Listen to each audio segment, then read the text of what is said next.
एक पति पत्नी में काफी बड़ा झगड़ा हुआ।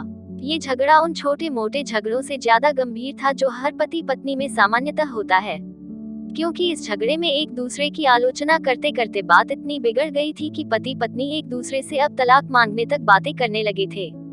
संयुक्त परिवार के बाकी के सभी लोग बहुत परेशान हो गए और वह सब किसी तरह इन दोनों को समझाकर इस झगड़े का अंत करना चाहते थे।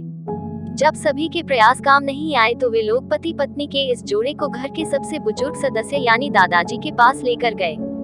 जब दोनों पति पत्नी दादाजी के कमरे में प्रवेश किए तो दादाजी ने उन दोनों को बैठने के लिए कहा और फिर पूछा कि बताओ तुम्हारी समस्या क्या है। दोनों पति पत्नी एक साथ बोल पड़े और एक दूसरे पर आलोचनाओं की झड़ी लगा दी। जितनी कमियां पत्नी अपने पति में गिना रही थी उससे ज्यादा कमियां पति भी अपनी पत्नी में गिना रहा था और कई मिनटों तक ये सिलसिला चलता रहा। दादाजी ने भी इन दोनों को नहीं रोका और इनको अपना अपना गुस्सा एक दूसरे पर उतारने दिया। आखिर में जब दोनों एक दूसरे की बुराइयां करके थक गए और शांत हो गए तब दादाजी ने उन दोनों से कहा अब दोनों एक दूसरे की कुछ अच्छाइयां बताओ। जब अच्छाई बताने का समय आया तब दोनों ही पति और पत्नी एकदम से चुप हो गए। शायद गुस्से में उन्हें कुछ याद नहीं आ रहा था या फिर गुस्से की वजह से ही वह एक दूसरे की अच्छाइयां बताना नहीं चाहते थे। दादाजी ने यह बात भी महसूस कर ली। थोड़ी देर तक जब कोई भी नहीं बोला तब दादाजी ने कहा अच्छा ठीक है, ये लो पेपर और पेन और एक दूसरे की अच्छाइयां इसमें लिखो। पति पत्नी दोनों ने ही पेपर और पेन लिया और एक दूसरे से काफी दूर जाकर बैठ गए। थोड़ी देर तक ना पति ने कुछ लिखा ना पत्नी ने। फिर पति ने पेपर में कुछ लिखना शुरू किया। उसे देखकर पत्नी ने भी अपने पेपर में लिखना शुरू कर दिया।